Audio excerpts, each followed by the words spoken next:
எல்லாருக்கும் வணக்கம். எல்லாரும் செல்ஃபி ரிவ்யூவோட ப்ளூபர்ஸ் எல்லாம் பார்த்து பயங்கரமா என்ஜாய் பண்ணியிருப்பீங்க. ஆக்சுவலா நீங்க பார்த்தது வந்து ட்ரெய்லர் தான். ஏன்னா நாங்க முக்காவாசி எடுக்கிறது எல்லாமே ப்ளூபர்ஸ் மாதிரி தான் இருக்கும். கொஞ்சம் தான் நல்ல டேக்கா வரும். இன்னைக்கு வந்து வலியவன் படத்துடைய செல்ஃபி ரிவ்யூ நம்ம பார்க்க போறோம். ஜெய் வந்து சிக்ஸ் பேக்ஸ்லாம் வச்சு அப்படியே பயங்கரமா நடிச்சிருக்காரு. முதல் முறையா ஆண்ட்ரியா வந்து ஒரு சோலோ ஹீரோயினா நடிச்சிருக்காங்க. இயக்குனர் சரவணன் எங்கேயும் எப்போதும் இவன் வேற மாதிரி படங்களுக்கு அப்புறம் எடுத்திருக்காரு. இது மாதிரி படத்துக்கு வந்து பயங்கரமான ஹைப் இருக்கிறதா நான் நினைக்கிறேன். ஸோ அந்த படம் எப்படி இருக்குன்னு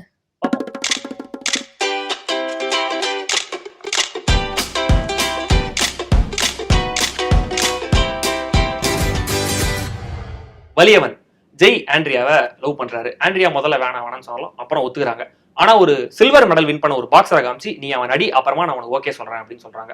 ஜெய்யும் பார்த்த உடனே ஓகே அடிக்கிறேன்னு அசால்ட்டா சொல்லிடுறாரு. ஜெய் வந்து எப்படி அசால்ட்டா ஓகேன்னு சொல்றாரு, ஆண்ட்ரியா எதுக்கு அந்த மாதிரி பாக்ஸரை அடிக்கணும்னு சொல்றாங்க, கடைசியில என்ன நடந்தது அப்படின்லாம் ஒரு சின்ன கதையை அப்படியே நல்லா சுத்தி காமிச்சு நம்மளுக்கு சொல்லியிருக்காங்க. யோசிக்கிறவன் லவ் பண்ணக்கூடாது, லவ் பண்றவன் யோசிக்க கூடாது. கெத்தான பையன் தான் எனக்கு பிடிக்கும். படத்துல ரொம்ப குறைவான கதாபாத்திரங்கள் தான் இருக்காங்க. ஜெய் அவருடைய நடிப்புக்கு சவால் விடுற மாதிரியான காட்சிகள்லாம் படத்துல பெருசா இல்ல. அவருக்கு என்ன வருமோ அவர் பண்ணியிருக்காரு. ஆனா கிளைமேக்ஸ்ல வந்து சிக்ஸ் பேக்லாம் வச்சு அவர் சண்டையெல்லாம் போடும்போது அவரோட உழைப்பு ரொம்ப நல்லா தெரியுது. ஆண்ட்ரியா அவங்க வந்து இந்த மாதிரி ஒரு வழக்கமான ஹீரோயின் பாத்திரத்துல வந்து கொஞ்சம் செட் ஆகாத மாதிரி தான் இருக்காங்க. நல்ல காஸ்டியூம்ஸ், நல்ல மேக்கப், நல்ல ஸ்லிம்மாலாம் இருக்காங்கன்றதுனால அவங்க வந்து ஜெய்க்கு அக்கா மாதிரி இல்லை. ஆனா மற்றபடி அவங்க வந்து ஒரு ஹீரோவுக்காக ஏங்கி லவ் சாங்லாம் பாடுற ஒரு ஹீரோயினா அவங்கள பார்க்கும்போது கொஞ்சம் ஆச்சரியம் கலந்த பாவமா இருக்கு.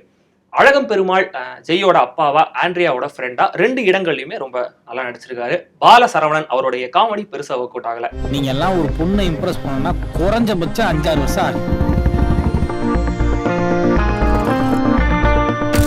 தினேஷ் கிருஷ்ணனுடைய ஒளிப்பதிவு நல்லா இருக்கு. பாடல்கள்லாம் நல்லா அட்வர்டைஸ்மெண்ட் பாக்குற மாதிரி நல்லா கலர்ஃபுல்லா பிக்சரைஸ் பண்ணியிருக்காங்க.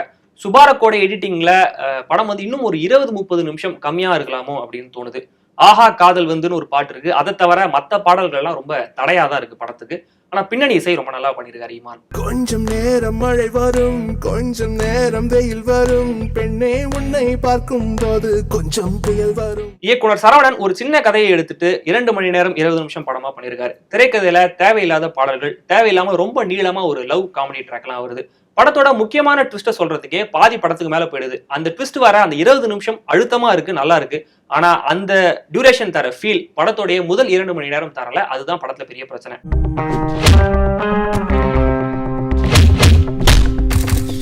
படத்துல சப்வேல நடக்கிற மாதிரி சில காட்சிகள்லாம் இருக்கு. அந்த சப்வே இங்கதான் இந்த இந்து ஆபீஸ் வாசலா தான் இருக்கு.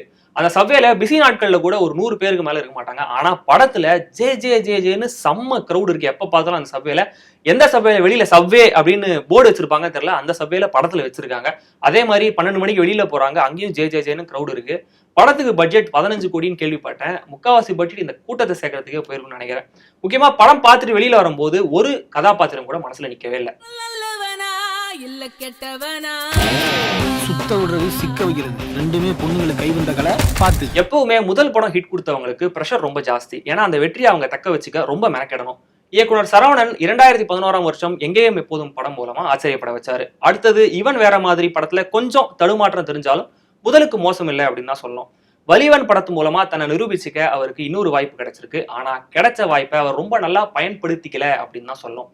கடைசியில மொத்தமா இந்த படத்தை பார்க்கலாமா வேணாமா அப்படின்னு கேட்டீங்கன்னா, கடைசி 20 நிமிஷத்துக்காக முதல் 2 மணி நேரம் தர வலி உங்களுக்கு ஓகேனா வலியவன் ஓகே தான். அவளுக்கு கழுத்துல கல்ல கட்டிக்கிட்டு கடல்ல குதிக்க சொன்னாலும் குதிச்சிடணும்.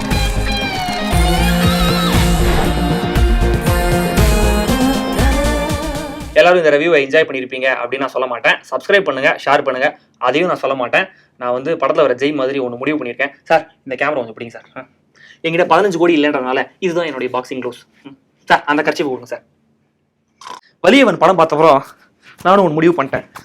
நான் வந்து சிக்ஸ் பேக்ஸ்லாம் வச்சு பாக்ஸிங்லாம் கற்றுக்கிட்டு ஆண்ட்ரியாவோட ஹீரோவா இருக்கலாம்னு முடிவு பண்ணிட்டேன். எவனா இருந்தாலும் வாங்கடா பார்த்துக்கலாம், ஒத்துக்கிறேன். இதை விட அது பெருசு தான்.